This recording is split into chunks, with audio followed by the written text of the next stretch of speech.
Hello, everyone. Welcome to another episode of Second and Saints, a post-game show. Hey, it's exciting, we did right? it. We made it. We did it. We have arrived. Not really, but John Hendricks alongside Ross Jackson on the Superdome field. Obviously, you guys are tuned in to check out our coverage of the Panthers and Saints game. They did play the Panthers, right? It wasn't a Division III school or anything. There was someone here. I'm not sure I would call it an NFL team, but they were here. Yeah, I guess that's just kind of jumping right into it. You know, it's kind of hard to put a gauge on this one, I guess, in some aspects. Because, like, look, all the things that we saw in the offseason, training camp, all this other stuff, we saw evidence of that offense today. And the defense played extremely well. Special teams did their thing. Like, when I wrote about it and we talked about it on the preview, this was a harmonious performance. Like, this is literally what I was talking about. Like, when they can play this way, this is what happens for this team. But again, I don't want to say it's fool's gold and not to rain on anybody's parade, because you scored 47 points in this one. You beat down an NFC South opponent. So you got a nice little dub, but your take on this? Yeah, I think it's interesting because it is a game against an inferior opponent. There's no doubt about that. But you know what? I think the thing that stood out to me was what New Orleans did right more than what Carolina did wrong. I think we got a real opportunity to see what this new New Orleans Saints offensive system looks like, the uses of motion, play action, the outside zone run. It was all there as promised and as advertised. I thought Derek Carr did a really good job orchestrating everything. And then I think the third piece beyond like the system and the execution is always what the individual performance. And I think we saw a lot of players. Alontae Taylor, first ever defensive back for the New Orleans Saints with 3 sacks in a game, a punch out and recovery by Taysom Hill, a diving interception by Will Harris. These are all individual efforts that led to impact moments for the New Orleans Saints. So for me, that's my positive takeaway around it. I'm not worried about what Carolina is or isn't. I'm not worried about, what Carolina didn't do. I'm worried about what the Saints did. And one of the things that I really enjoyed was seeing them perform up to a standard that they kind of created for themselves more than their opponent. Yeah, you put Taysom on defense. Yeah, it was tiring. Oh, did I say Taysom? My bad. My bad. Tyrann Mathieu. He's been doing all these shows and stuff. He bounces from one thing and another. It all runs together. But look, Taysom did have a really good job, a good game too. I just think that you look at the offensive line; they did what they were supposed to. I mean, Derek Carr didn't really have much pressure. I mean, we've kind of hit it and talked about this all offseason. Like, if you've been paying attention, like, we've been dropping hints that this is what it's supposed to look like. And again, I agree with you. I think it's more about what the Saints did versus what the Panthers didn't necessarily, because, again, this still got some really good pieces on there. But, I mean, Rashid Shaheed burning J.C. Horn for a touchdown, like, that's not just happening, right? You have to have success in the trenches. They have a talented, front seven, if you will. I mean, they play a 3-4, which is a little bit different. But, we didn't really talk about Trevor Pitting. I didn't notice much about him. The only time I saw him was, like, he had, like, one little slip on the Camaro screen. Like, he just went, whoop, and all that other thing. But, like, I feel like it was very clean game for the most part. Like, again, the biggest thing was all 3 of the phases were in sync.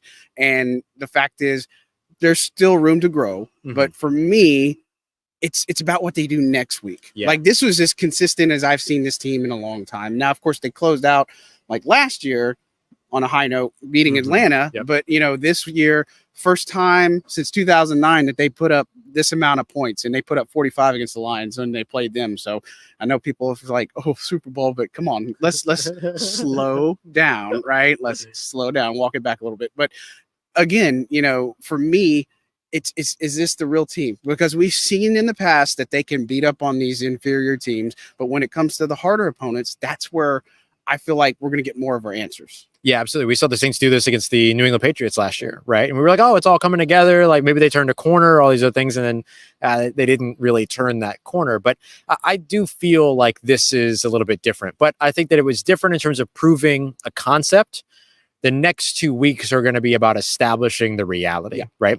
And so, look, you can come out of those first 5 games 2-3 and be just fine, set up for the rest of the season in terms of your opportunities against weaker opponents and a weaker part of the schedule and all those other things, as long as you stay healthy as a team.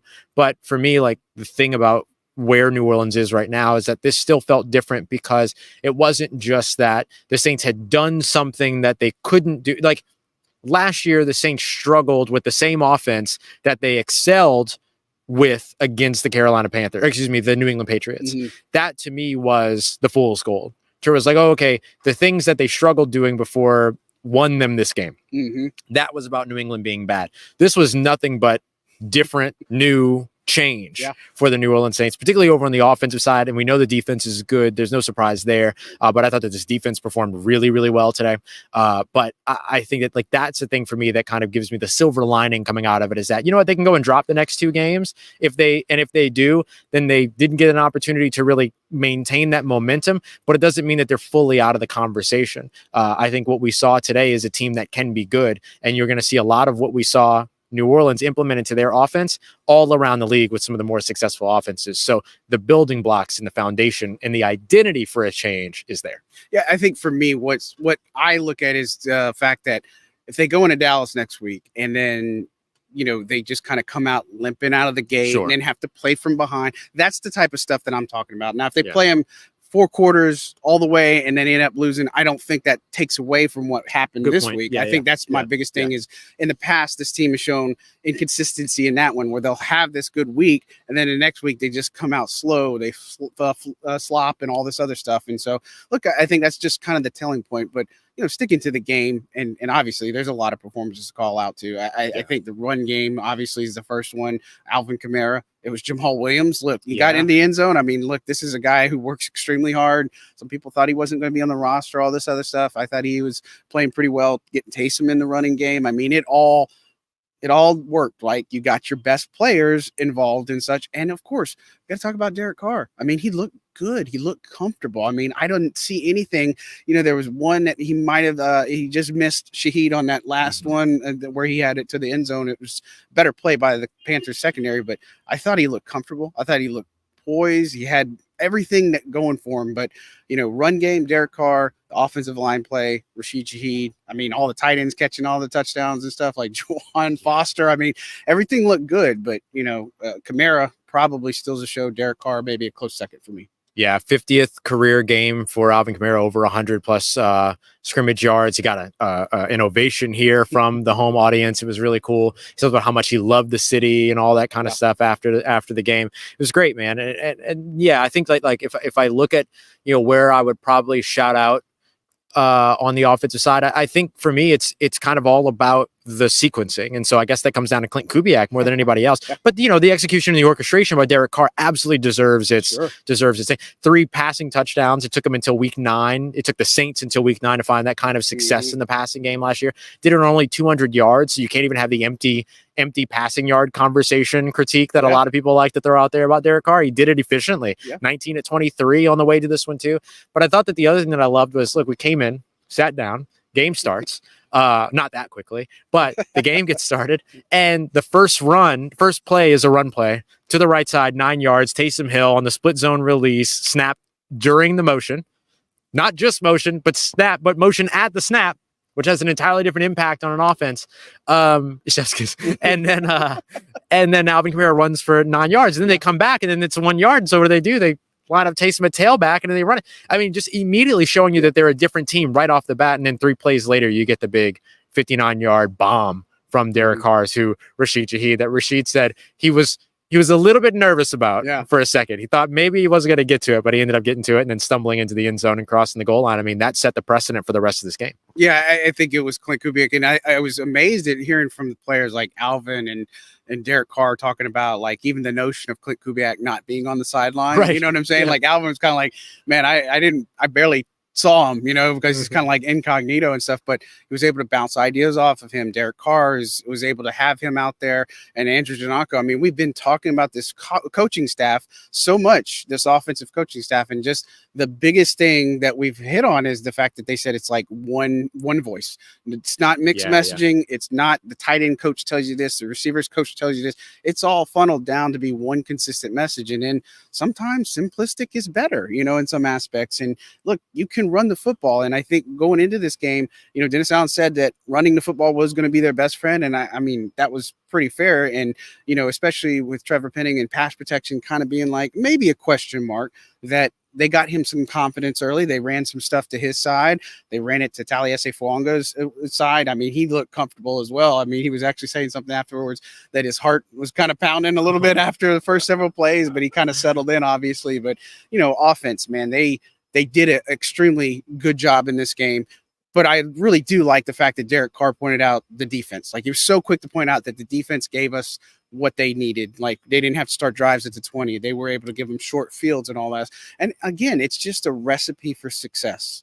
Yeah, I would say too that like defense giving them the short fields, but also defense giving them extra possessions. And when you're in a new offense and you're in a new situation, the thing that's going to help you get comfortable with that offense in that new situation, reps. And so they kept giving them the ball back. You got a couple of different takeaways. You got the block punt by Jawan Johnson. We saw Taysom almost block one earlier, and we were like, yeah, okay, he'll get one eventually this season. And then Jawan Johnson ends up with a block punt. And there's something about the NFC South opponents. They're always blocking punts against NFC South opponents. Steve Gleason was in house. That's right. Yeah, that's right. And so I don't know. I think that like the other kind of piece to it was the ability to be able to remain consistent because the defense kept putting the ball back in their hands, getting off the field on third downs. Carolina only 1 of 10 on third downs in this game. And then you add to that the takeaways.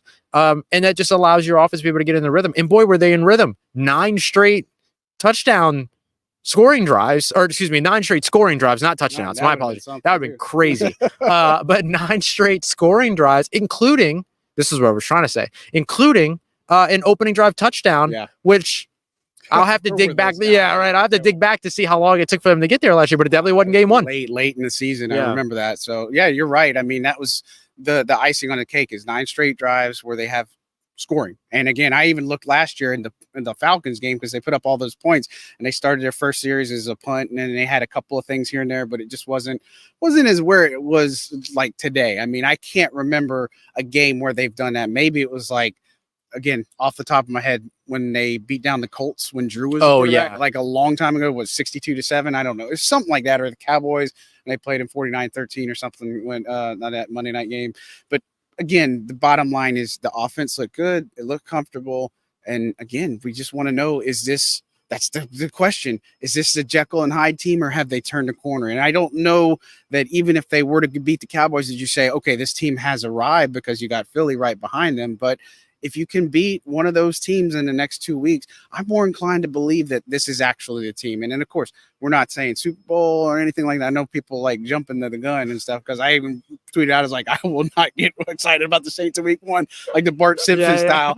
And I mean, again, it's just like we knew that this team should win, right? And it was just one of those where I think it took a village. They put in all the hard work in training camp. I know some people don't really believe when we write or talk about these guys about in training camp of the work they actually do. They want to see it. And once they see the preseason, they kind of formulate some opinions. But I don't say that I'm shocked that they came out with this type of performance. I just wasn't expecting to put up 40+ points. Yeah, I was pretty shocked. I'll be honest. Yeah. Like I kind of come from a different perspective, because I did not expect them to look this clean. I thought they were going to come out stumbling out of the gate in the first couple of possessions. It would have been understandable. It would have been perfectly understandable because of the fact that it's a new system.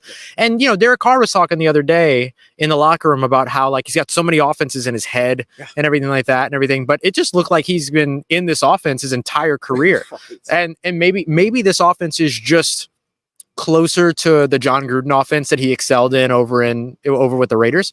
But it didn't look like he had a lot of stuff going on in his head other than this playbook. And so I thought that it went well. And look, I think too, that the other thing that probably helps out is California, right? Yeah. Being there, being there in that. Yeah. We talked about that. Yep. Being in that playbook all the time, studying with one another, being in the film rooms and sessions and stuff like that. Like, I think that ends up moving the needle for them too. Yeah. It is interesting because I remember the last press conference with Dennis Allen. I actually asked, like, what was the difference between Derek? Like, what was his progression from last year to this year? And just more of a comfort level. And it's not just the football stuff. It's all the family stuff that he got settled and all these other things. And so, again, we're not going to sit here and make excuses for him or anything like that. But I just think from year 1 to 2, we've talked about, like, the rookies that make the second year leap, but Carr was one of those players we pointed out that is just as important, like a Colin Saunders or Nathan Shepard, guys who are here in their second year, and you're seeing a little bit of fruit from that. And so I really like seeing that.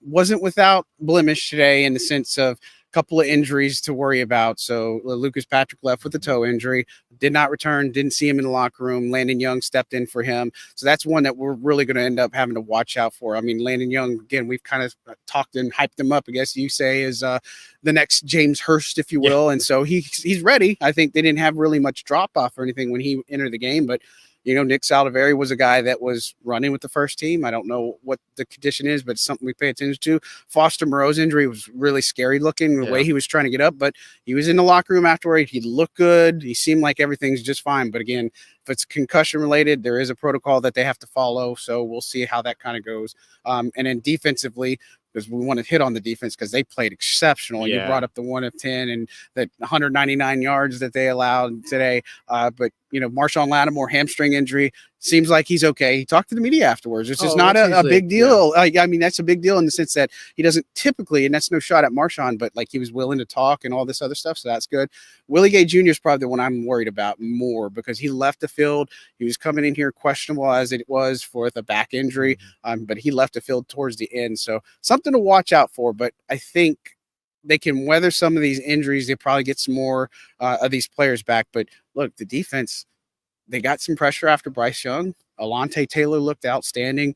They blew up the run game, getting the turnovers. I mean, there are some balls that Bryce Young shouldn't have thrown, but at the same time, Chase Young was one of the guys that was responsible for that turnover. He forced a throw early. He made some plays and stuff. So I was really excited to see what the defense was going to bring to the table, and I wasn't disappointed. Yeah, no, not at all. And they brought so much energy to the table too. I mean, Will Harris Jr., who we mentioned, he might start next Tyrann Mathieu, and then he ends up with the interception on the opening drive. I think that same play you were talking about where Chase Young forced was that the same one where Chase Young got the pressure? And that was one of those plays to where, like, look, you can an opposing quarterback can overthrow a football all he wants. You have to be opportunistic. You have to go and make that play. Will Harris makes a diving interception in the middle of the field to be able to take that one away. Excellent to see that. But I loved watching him. I asked Alontae Taylor about him after the game. I asked him, is Will Harris always that vocal, or was he just like particularly amped up for this game? And then Alontae was like, no, he's always like that. As he was talking about like communicating. Remember, that was the big thing that everybody was selling around the Jonathan Abram, Tyrann Mathieu kind of pairing and everything. And then, so we were a little bit surprised when Jonathan Abram was moved on from and then brought back onto the practice squad. He's still here. But then, you see Will Harris go out there and have that very similar communication method coming from a very similar system in Detroit. I mean, it all just kind of like meshes. I thought that he was one of those guys that I was really close to giving him dog of the day today, but I had to go with Alontae. I mean, 3 sacks in a game. He leads the NFL in sacks right now as a defensive back. It's crazy. First defensive back for the Saints to actually get 3 sacks. That's just incredible. And he didn't know. I mean, he had to be told and stuff. And I mean, it's just, but it also speaks to what I think is satisfying or rewarding is the fact of the guys that have worked from the off season to this point, how we've seen it come together and then kind of seeing it come to fruition. Like Alontae, again, we told you he was kind of a different player early on in the process. Of course, if you've been following us, like and subscribe. If not, because we've been talking about Alontae Taylor for a while, but again, seeing his confidence radiate, Dennis Allen giving him a lot of praise for what he's been able to do. But man, just not only that, but he had some really good moments in coverage too. Broke up a pass play in the end zone. He did a lot of good things that Alontae Taylor should be known for, right? And so really embraced his role, getting 3 sacks. DeMario picked up another sack. It was kind of like one of those getting close.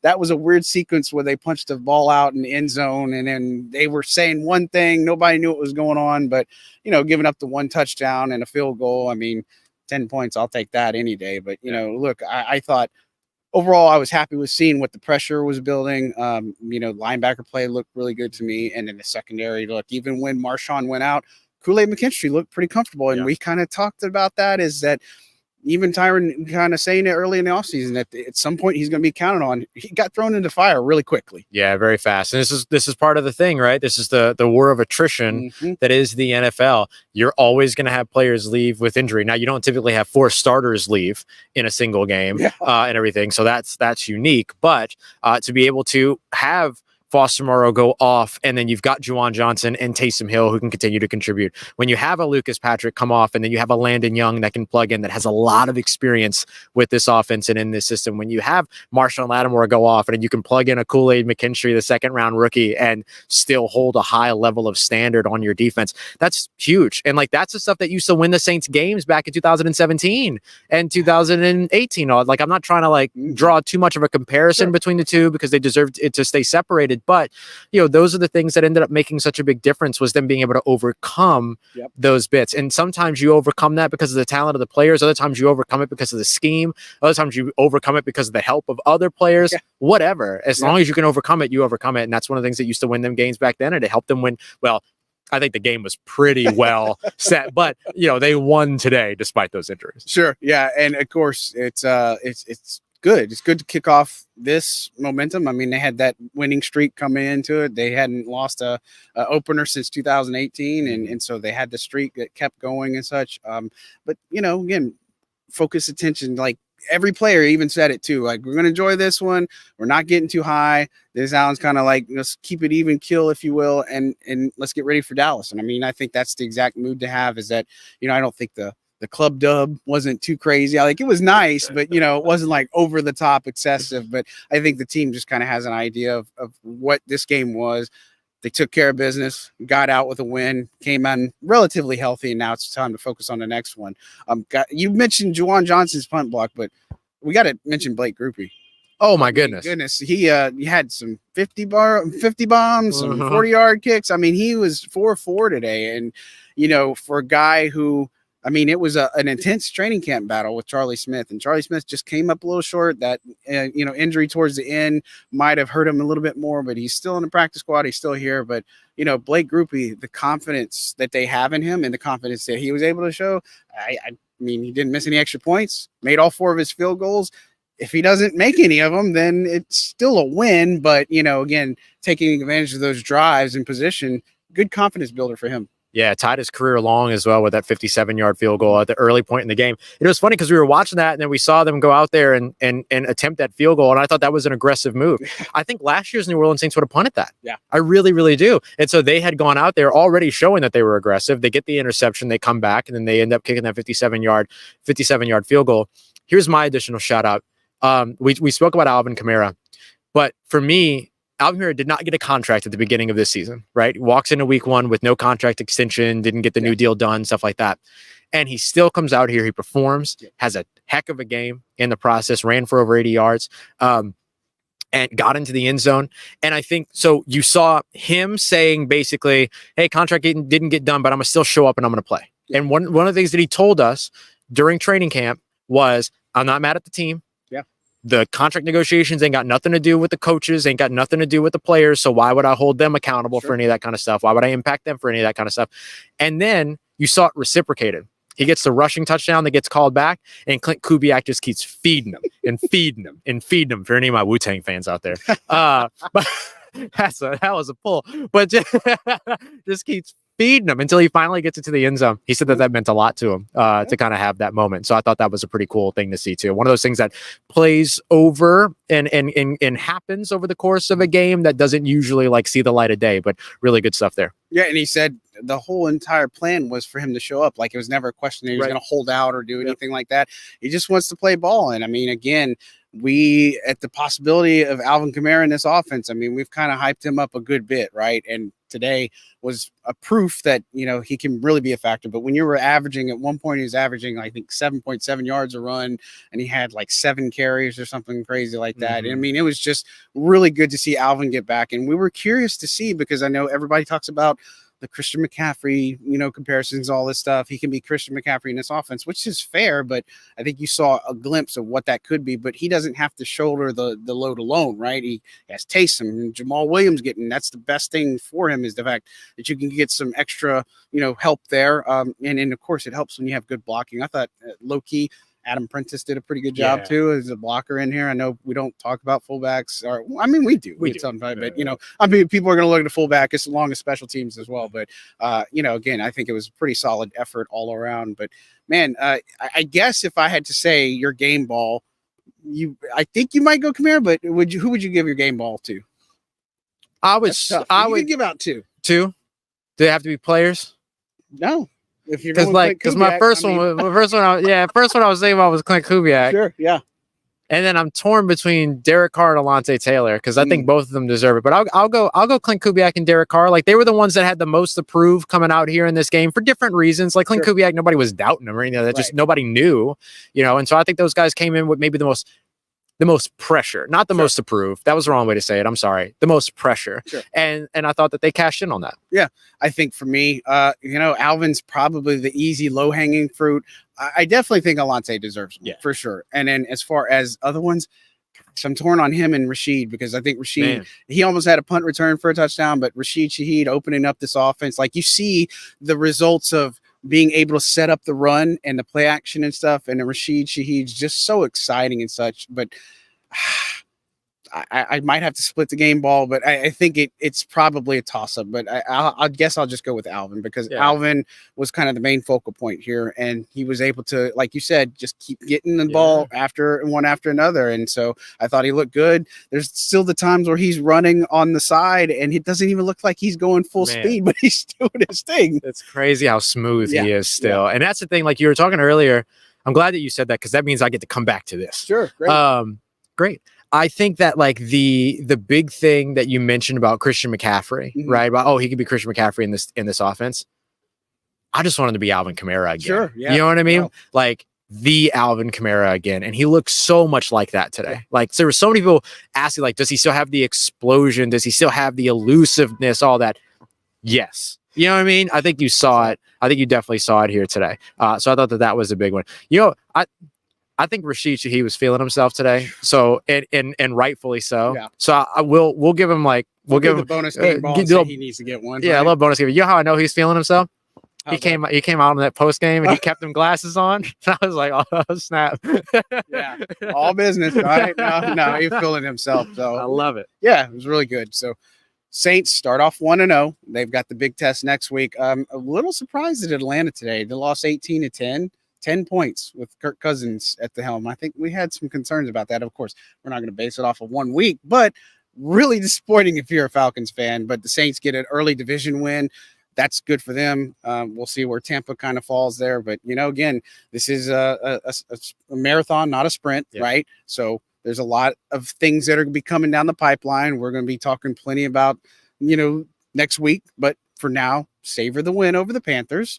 And then we'll look at some film. And, of course, there are some corrections Dennis Allen had to make and such. But, Ross, what's coming up for you at Locked On and LouisianaSports.net? And if you're not following that, be sure you go do that. I'll mention real quick, too, penalties. Oh, yeah. A lot of penalties. That's, of course, the thing. Yeah, a lot of penalties for this team. So that'd probably be one of those big things that they'll need to clean up. I got a lot of stuff coming up. So I'm going to go through. I'm going to do like a by the numbers breakdown of like, here are the important numbers that you need to know from this game. We'll take that. We'll turn it into a podcast in the morning, do a little bit of a deeper dive as well. I'll go through and do my film study for insiders. I'll take some notes from that and everything too. So it's just about taking a deeper look, both from the analytics perspective and from the film perspective of what this game was, what it means, and what it could be moving forward. What you got coming up? Yeah, of course, I put out my post-game column on Saints News Network, so it's kind of just talks about some of the things that have reinforced that, look, we know what this game was. Now let's look at Dallas. Like, this is the litmus test. This is the barometer, the temperature, the gauge, whatever euphemism you want to use. That's what applies to me, right? And, of course, enjoy this one. Like, this is a good one. It's a good start for this particular, I don't want to say regime, but this particular team, the 2024 Saints.